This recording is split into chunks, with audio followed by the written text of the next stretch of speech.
And I want to go to the Lions defensively versus the Bears offense because I think this is a potentially intriguing matchup. I think what I'm about to do is give the most fair analysis that you've ever seen about this Bears offense, including Caleb Williams, both good and bad. And also, you have to highlight that if you're Caleb Williams, and I'm not saying he's going to do this because he's a competitor, he probably wants to play against the best, you should pray that Carlton Davis doesn't play because that could make a huge difference because we're talking about a Carlton Davis who went out in that game with a non-contact injury. It doesn't appear to be the worst of the worst that we were fearing, but on a short week, who knows? They might choose to rest him. And then you're potentially looking at getting another big dose of Kindle Vildor, which we don't want to see, obviously, or even an Emmanuel Mosley, who just hasn't really played football in a couple of years, unfortunately, due to his devastating injuries. So it could be potentially intriguing, although, of course, I like the Lions matchup, no doubt about it. Like, I think Aaron Glenn is probably could end up being the MVP of this game.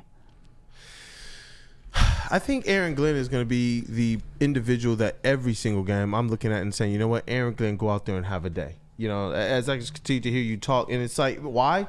Because I believe it's going to be what pushes the Lions over the top this year. I expect the offense to always go out there and do what they do, but I've seen the defense this year, and we've seen this in years past, be able to go out there and affect and control more. Like when we've needed the defense to go out there and get a stop and then get another stop and then get another stop. We've seen them do that this year. Sure. And that's why I expect this team to go out there and from the standpoint that we know the Bears, what have they been crying about the last couple of years? Our defense. They already know what our offense is, but they probably are still feeling like, well, we've beat their offense. Well, but from the Chicago Bears standpoint, in their war room, while they're preparing for this game, they're talking about the stats that you brought up about Jared Goff versus them. They're talking about the fact that they should have swept us last year is probably what they're talking about in their room. And so when I do look at this squad, I do just expect them to go out there, though, from a defensive standpoint, and just put the Bears in a body bag. We've seen the Lions hold 3 teams now under 10 points. I think it might have been 5 teams under or 6 teams or something like that under like 16 points. It's 6 or something teams like that. Under 14. It's 6 teams, 14 are under. And that's what I'm talking about. Yeah. I expect the defense to be that. I know that Caleb Williams has put some good stuff on tape, but this is a game where everything we've seen from Aaron Glenn, he has an opportunity to confuse him. Vildor is a situation that you have to be mindful of, but with him, they still only gave up 6 points. They did, and I don't think that. For the record, I think Caleb Williams is more equipped to exploit a Kindle Vildor than Anthony Richardson was, but we'll see. Who knows if Kindle Vildor plays? Carlton Davis, he might play. Who knows? It might be Emmanuel Mosley, and he might remind us of who he once was when he was healthy. Who knows? It's still up in the air right now, and that's the tricky part about analyzing games where there's so many questionable players. But with Caleb Williams, I'm higher on him than most. I loved him as a prospect. I thought he was going to be a good pro. I was mad when he went to the Bears. And what Caleb Williams has showed this season, and this is me being as fair as I can possibly be, on the good side, he's had 4 games in which he's had a passer rating over 100. He's done that more times this year than Jaden Daniels, Patrick Mahomes, and CJ Stroud. I bet you didn't know that he's had more 100 passer rating games than Jaden Daniels. However, on the other side, Caleb Williams has had 5 games with a passer rating under 70. And for a frame of reference, Jared Goff has only had 2. 5 games in which you pretty much play so poorly that you give your team basically 0 chance to win. And those are the things that rookies do. And one of the reasons why he's had so many struggles is, he's the most sacked quarterback in the NFL. Yes, his offensive line has had some injuries, and they've been a little bit shaky, particularly at the interior. But Caleb Williams also has a really bad habit, and I think this is something where the Lions defense can exploit it. He holds on to the ball way too damn long, way too often, looking to make the spectacular play while not taking sometimes what the defense gives them. And I'll tell you what, Ali McNeil's going to be on his ass. I was going to ask you that. Do you think this is a day where we actually see not just the pressures, not just the QB hits? Do you think this is a day where we actually see them kind of pile up some sacks. I do. 4 Yes. sacks. I 100% do. I think Zadarius Smith could get one. I think he's getting Aleem one, could get yeah. maybe one or multiple. I think DJ Reader just blows up the game and makes it easier for everything else. I don't know if he gets one because he doesn't usually put up the counting stats, but we're going to be looking at this game and being like, DJ Reader effed up the entire offensive game plan, kind of like he did last week and kind of like Aleem McNeil did last week. I'm calling for Yeah. I don't know if this is overzealous now. I'm calling for at least 4 sacks from the Detroit Lions. Well, I'll think it tell you what. Caleb Williams, as I said, he is the most sacked quarterback in the NFL, and he actually had a game this year in which he was sacked 9 times. And that's the thing. I know I want to hear from KG and everybody else as well, but that's the thing. Just to ask, with the secondary in the condition it's at, do they have the ability to pin their ears back and get after the quarterback, or is this something where you think they have enough with just their basic 4-man rush, especially now that they've added Zadarius Smith back there? I think they have enough with their basic 4-man rush. We'll see it. I mean, at the beginning, we'll see. Because, like I said, Caleb Williams, there have been many times this season in which he's had something develop in front of him where he could just hit the easy pass, but he's tried to do the spectacular. And I think that that's going to go bad for him. I think it's going to give the receivers, the pass rushers some time to get to him. The one thing that I will say is that if there are moments where Caleb Williams has time, which I don't think there will be many, but maybe that's when Aaron Glenn adjusts to blitzing more.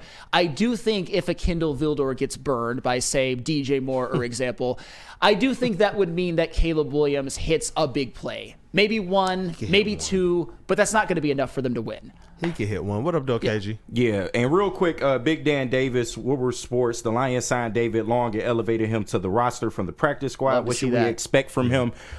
He's primarily going to be used in run situations. Don't expect a lot of snaps from him, but whenever they go out there and try and stop the run, he's one of the better linebackers at stopping the run. Pass coverage is a different story, but the Bears' offense is just far too inconsistent.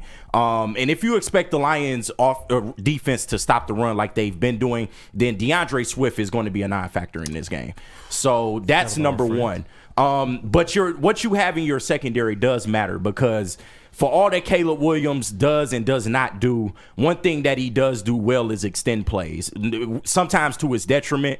But that's one thing that, we have not seen the Lions actually deal with it, I guess, except for maybe last week with Anthony Richardson. And I was talking to Braylon yesterday, and he said that, what they put on tape, in regards to some of the drawed up QB runs that they were running with Anthony Richardson, you might expect the Bears to try and copycat that and maybe use some of that in this game. But I think the stark difference from last year and this year, you were dealing with Justin Fields last year. He was primarily run first and then pass. Caleb Williams is the opposite. He's going to look for the pass, and if he has to use his legs, he will. But y'all, go ahead. No, I was just saying, just a little caveat. Not just run first and pass. Justin Fields was like, bro, I can throw 100 on you. Yeah. That's different than Caleb Williams. No, it is. It is. And Caleb just makes far too many mistakes. Like Sam said, holds on to the ball too long. Still doing college shit. You can definitely tell that he's a rookie, maybe somebody that needed to sit. But ultimately, you don't want him extending plays with your secondary being what it is right now. Now, we still need to see who's going to play, but that can be an issue. But ultimately, I expect our edge rushers to get involved, man, because you're going to get Caleb outside the pocket a lot with the way you're going to be able to pressure.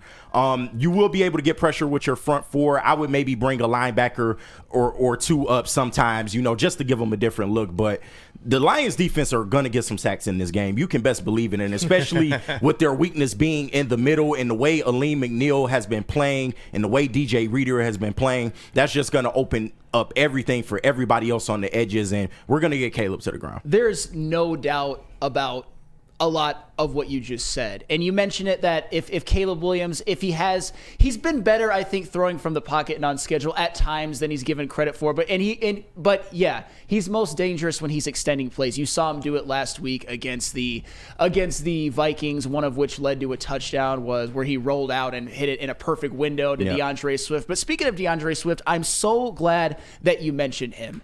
Because in some ways, DeAndre Swift has had a pretty nice year. But this is where, when you look at what the Bears rushing attack has done this year, you're really thankful for what you have in Detroit. Because in Detroit, besides for most of the Texans game, but even at the end, Jahmyr Gibbs popped off for a couple, the Lions don't have off days on the ground. With the Chicago Bears, you can point to numerous games where they just couldn't get anything going. I mean, guess who led the Bears in rushing yards last game? It was Caleb Williams with 33. Guess who led the Bears in rushing yards in the first game of the season? Swift with 30. Second game, Caleb with 44. Week 3, Roschon Johnson with 30. Week 9, they rushed for 69 yards on 3 yards per carry. Week 10, 73 yards on 3.7 yards per carry. Those are all games, more than half of them, where the run game has basically given them nothing. You're effed. You're effed. I mean, you're effed. Like, honestly, because are the Lions really going to let DeAndre Swift go off? But that's Hell the thing. no. Hell no. As you were Hell talking, no. and you were talking about the Bears' trends of Caleb Williams leading their team in rushing several times, what have we seen the Lions do? Force the other team's quarterback to have to lead them in rushing several times, even though they're supposed to have some like great running back on the roster. And they are. It's just for some reason, when they hit the Lions, there's some aspect of just absolute just negative. That's it. When you hit us, whatever your superpower is, it no longer is. Their defense literally is kryptonite. Everybody comes in with a good running back. We keep hearing what they're going to do, and then nada. We keep hearing about how the mobile quarterback or the strong arm quarterback is going to do X, Y, and Z. And sometimes they put up some yards, but they also catch that L a lot more than not over the last couple of years. Yeah. And that's what the Bears are going to do this year. They're going to catch that L. And for the last reason to why the Bears are really going to struggle against the Lions, because I gave you their lack of run game. I gave you the fact that Caleb Williams has had some rookie growing pains and he's had some really bad games as long as some good ones. It's the fact that Matt Eberflus is an absolute buffoon. Yep. We almost hope that it's close enough so that Matt Eberflus can keep his job, because if the Lions drop like a 40 burger on them, maybe Matt Eberflus is fired. I can look at numerous games. Like the Bears are currently on a 5-game losing streak. You just hate to see it, right? FTB. Oh, but man. there are 3 legitimate games that you can go back to and be like, their coach blew that game. Yeah. The way they defended that Hail Mary was That was the most inexcusable. That's crazy. The That fact was that the most Tyreek egregious. Stevenson was so undisciplined on that play, that's coaching. We talk about the Bears in that game against the Packers. They got down to about the 30-yard line with 30 seconds left and didn't try to get the ball closer, which meant they could have kicked the ball with not such a low trajectory and maybe got that game-winning field goal. And then last week, the game in which I thought, given all the circumstances, was Caleb Williams' best game, that was the Bears, Matt Eberflus's defense, letting the Vikings do pretty much whatever they want. So Matt Eberflus, the difference between him and Dan Campbell, it's the Pacific Ocean. Like the coaching disadvantage that the Bears And that's are being in. nice. Yes, the Lions have a coaching advantage that is so vast, that is so wide, that is so big that you can't even. It's like a NFL head coach against the coach of Ball State. No disrespect to Ball State, but you understand what I'm saying. And that's why when I'm looking at this game, obviously we expect. Obviously I just thought of a random MAC school, Ball State. right. Sorry. shout out Ball State. I saw Chase's face as soon as he saw it. I lost my whole rhythm. But that's why in this game, I expect to win. But what do I want to see? Exactly what you stated. That dominance in all of the different phases. If you are better, that's what I want to see. And look, we get it. Injuries can play a factor. We have people that are playing above even probably what we expected. But where I expect them to always have the advantage is in the department of coaching. Even with some of the other guys like the Andy Reids who have done it for a long time, I still expect this overall coaching staff to be one that can go up there and hold their own against anybody in the league. I expect Dan Campbell to be the ultimate leader. I expect Brad Holmes. I expect Ben Johnson to continue to scheme up. Just if he has to go into the bag, it's a deep well, just like he stated. I expect Aaron Glenn to be able to bring up schemes that continue to take advantage of the fact that these people don't know where the pressure is going to come from. These people, they believe, hey, you know what, we can pick on this cornerback. They picked on a cornerback to the tune again, I repeat myself, to 6 points. Yeah. Like, I don't know what in their game plan was like, yo, this is what we're going to do. But it seemed like you played right into freaking Aaron Glenn's hands. Like, it reminds me of when you look at Professor X and Magneto playing chess. It's like, bro, you're doing exactly what he wants you to do.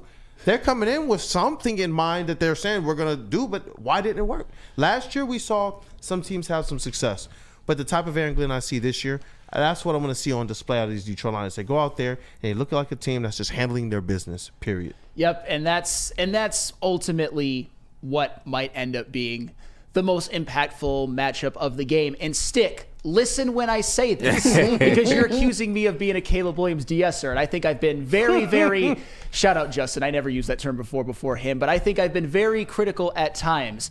That's the matchup where the Lions have an advantage. The best defensive coordinator in the NFL versus a rookie quarterback who has some flashes, but has had a lot of struggles and has a bad coaching staff himself.